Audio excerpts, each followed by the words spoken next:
السلام علیکم ورحمۃ اللہ وبرکاتہ۔ شیخ صاحب، میرا سوال ہے ڈاکٹر ذاکر نائک کے حوالے سے، جو انہوں نے پاکستان میں آ کے تقریر کی، انہوں نے کچھ جملے کہے، وہ میں اس میں دہراؤں گا، ٹھیک ہے؟ لیکن وہ تو اپنے آپ کو اہل حدیث بھی نہیں کہتے، وہ تو کہتے ہیں میں مسلم ہوں، طالب علم ہوں، تو ان پر ہم فتویٰ بھی نہیں لگا سکتے۔ جو میں جو سوچتا ہوں کہ ڈاکٹر ذاکر نائک نے غلط بیان کر دیا یا وہ کر دیا، کیونکہ وہ تو اپنے آپ کو اہل حدیث بھی نہیں کہتے۔ اس پر غلام مصطفیٰ ظہیر صاحب نے کہا ہے کہ وہ جاہل ہے، ٹھیک ہے، اہل بدعت کی تعریف کرتا ہے وغیرہ وغیرہ۔ تو اس پر اس طرح کے جملے کر دینا، مطلب وہ اپنے آپ کو طالب علم کہتے ہیں، عالم بھی نہیں کہتے، اس طرح جملے کر دینا تو میرے صحیح کیا مناسب ہے؟ السلام علیکم ورحمۃ اللہ۔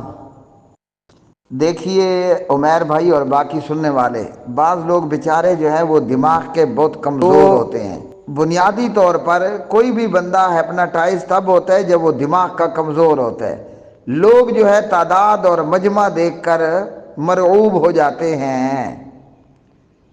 امام مالک بن انس رحمۃ اللہ علیہ نے ہمیں 1400 سال پہلے یہ سبق پڑھا دیا، قبر نبی صلی اللہ علیہ وسلم کی طرف اشارہ کرتے ہوئے کہ لوگوں، دنیا کے ہر بندے سے اختلاف کیا جا سکتا ہے سوائے ان صاحب قبر محمد رسول اللہ صلی اللہ علیہ وسلم کے۔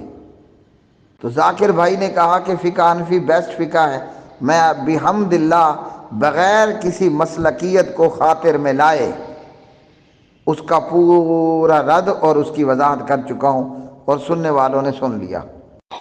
انہوں نے کہا کہ سب ٹھیک ہے، تو سب ٹھیک نہیں ہے، ہیں جی، سب ٹھیک نہیں ہوتا۔ ضعیف اور موضوع اور منکر اور تقلید پرستی پر مبنی روایات ہیں اور صحیح سند کے ساتھ روایات ہیں، سب ٹھیک ہیں، ایسا تو نہیں ہو سکتا۔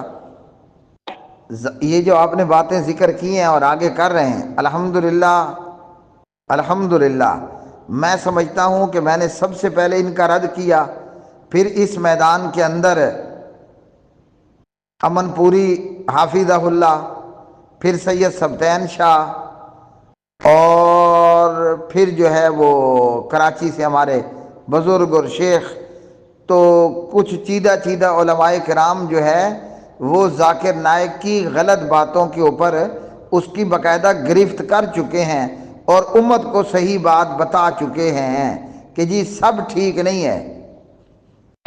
اچھا، آپ نے کہا کہ وہ اپنے آپ کو اہل حدیث نہیں کہتے، مسلم کہتے ہیں، ہم ان پر فتویٰ نہیں لگا سکتے۔ ہم دنیا کے ہر شخص پر فتویٰ لگا سکتے ہیں سوائے انبیاء علیہ السلام اور نبی کریم علیہ السلام کی صحابہ کی جماعت۔ وہ اپنے آپ کو اہل حدیث کہلوائے یا نہ کہلوائے، اس کے رفع الیدین کی وجہ سے لوگ یہ سمجھتے ہیں، جانتے ہیں کہ وہ اہل حدیث ہے۔ جب کوئی بندہ ہم اہل الحدیث کا شعار لیے ہوئے ہے، طریقہ لیے ہوئے ہے، اور اپنے آپ کو نہ کہنے کے باوجود اہل حدیث شو کر رہا ہے، تو جب بھی وہ کوئی بات ایسی کرے گا جس سے مسلک اہل الحدیث اور کتاب و سنت کی تعلیمات پر حرف آئے گا، ہم تو غیروں کو نہیں چھوڑیں گے، جو ہمارا اپنا نظر آ رہا ہے ہم اسے کہاں چھوڑنے والے ہیں۔ مطلب یہ ہے کہ ہم حق کو حق کہنے والے اور باطل کو باطل کہنے والے ہیں اور بنے جی، کسی کے لمبا قد و کاٹ اپنی خاطر میں نہ لاتے ہوئے، ٹھیک ہے نا۔ اب میں جہاں سے پڑھا ہوں، حافظ محمد سعید صاحب حافظہ اللہ میرے مربی ہیں، انہوں نے اپنے گھٹنوں کے ساتھ بٹھا کر ہماری تربیت کی ہے، لیکن جو کام ان کا غلط ہے میں نے برملا میڈیا پر اس کا رد کیا، حالانکہ وہ میرے بزرگ ہیں، میرے استاد ہیں اور میرے محسن بھی ہیں۔ آج میں جس مسجد میں 24 سال سے ہوں، یہ حافظ محمد سعید صاحب حافظہ اللہ کی اطاعت کرنے کی بدولت مجھے ملی، ان کا حکم ماننے کے بدولت مجھے ملی، اور اپنے پرایوں نے پورا زور لگا لیا، لیکن میرے رب نے میرے اوپر کرم کیا اور کوئی جو ہے وہ میرا بال تک بانکا نہ کر سکا۔ تو بات یہ نہیں ہے، بات یہ ہے کہ وہ ہم پرایوں، ہمارا پرایا بھی اگر کوئی غلط بات کرتا ہے تو ہم اس کا رد کرتے ہیں۔ کیا ہم نہیں جانتے کہ ہم دیوبندی عالم دین الیاس گمن صاحب کا رد کرتے ہیں، ہم دیوبندی عالم دین مولانا طارق جمیل صاحب کا رد کرتے ہیں، ہم بریلویوں کے پیر الیاس قادری اتاری کا رد کرتے ہیں جی، اور یہاں تک کہ ہم دیوبندی مسلک سے تعلق رکھنے والے مفتی اعظم مفتی پاکستان تقی عثمانی صاحب کا بھی رد کرتے ہیں۔ اور اس طرح آپ ہزاروں نام گنوا لیں. بہت بڑے عالم دین تھے، ٹھیک ہے ہمارا ان سے اختلاف ہے، لیکن حضرت مولانا زکریا صاحب دیوبندی تبلیغی جماعت کے بانی بہت بڑے عالم دین تھے، ہم ان کا رد کرتے ہیں. ہاں جی، اور دیوبندی مسلک کے بہت بڑے پیر اور امام اور فقیہ اور ایک نہایت بہت بڑے عالم دین، یہاں تک کہ میں نے اپنے مدرسے کے اندر یعنی جامعہ دعویٰ الاسلامیہ مرکز طیبہ مرید کے میں اپنے استاد عبد الرحمن ثانی صاحب سے ان کی کتاب پڑھی، قرات کے اوپر، تجوید کے اوپر، جمال القرآن.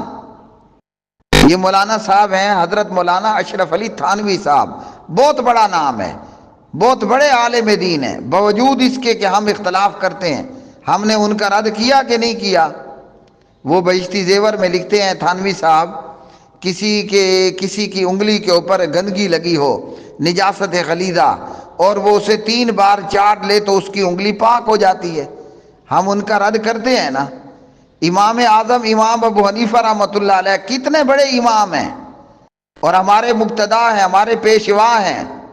امام صاحب ابو حنیفہ رحمۃ اللہ علیہ کی جوتوں کی خاک میں محمد اقبال کی آنکھوں کا سرما ہو جائے، لیکن ہم ان کا بھی رد کرتے ہیں. تو یہ ذاکر نائک کس بات کی مولی ہے اور کس کھیت کا کریلا ہے کہ وہ غلط بات کر جائے اور ہم گنگے بہرے بن کر بیٹھ جائیں؟ یہ جو ہے وہ صداقت اور امانت اور عدالت نہیں ہے. اگر ہم امام اعظم ابو حنیفہ رحمۃ اللہ علیہ کا رد کر سکتے ہیں، اگر ہم انور شاہ کشمیری صاحب کا رد کر سکتے ہیں، اگر ہم اشرف علی تھانوی صاحب کا رد کر سکتے ہیں جو بات کتاب و سنت کے خلاف ہے، ویسے ہماری ان سے ذاتی دشمنی کوئی نہیں ہے، اگر ہم رشید احمد گنگوئی صاحب کا رد کر سکتے ہیں، اگر ہم حضرت زکریا صاحب کا رد کر سکتے ہیں، اگر ہم الیاس گمن صاحب کا رد کر سکتے ہیں، اگر ہم طارق جمیل صاحب کا رد کر سکتے ہیں، تو میں محمد اقبال کو کیا مصیبت پڑی ہے کہ ذاکر نائک غلط بات کرے اور میں گنگا بہرا بن کر بیٹھ جاؤں کہ جی وہ اہل حدیث ہے، وہ رفع الیدین کرتا ہے.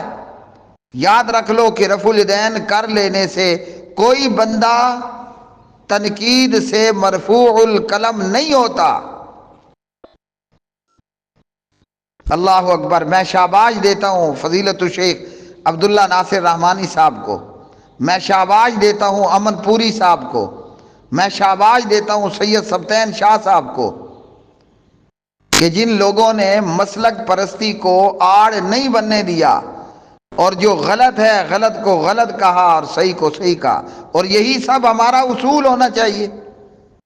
جو دماغ بیچارہ کمزور ہوتا ہے وہ کہتے ہیں 30,000 کے مجمع نے سنا، ان کے پنڈال میں 30,000 بندہ تھا، 10 لاکھ تھا، 20 لاکھ تھا.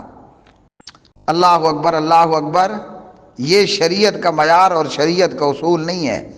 غلط بات میرا اپنا کرے، میرا حق بنتا ہے کہ میں غلط کو غلط کہوں، باطل کو باطل کہوں، یا کوئی پرایا کرے تو میں باطل جو باطل ہے اس کو خوف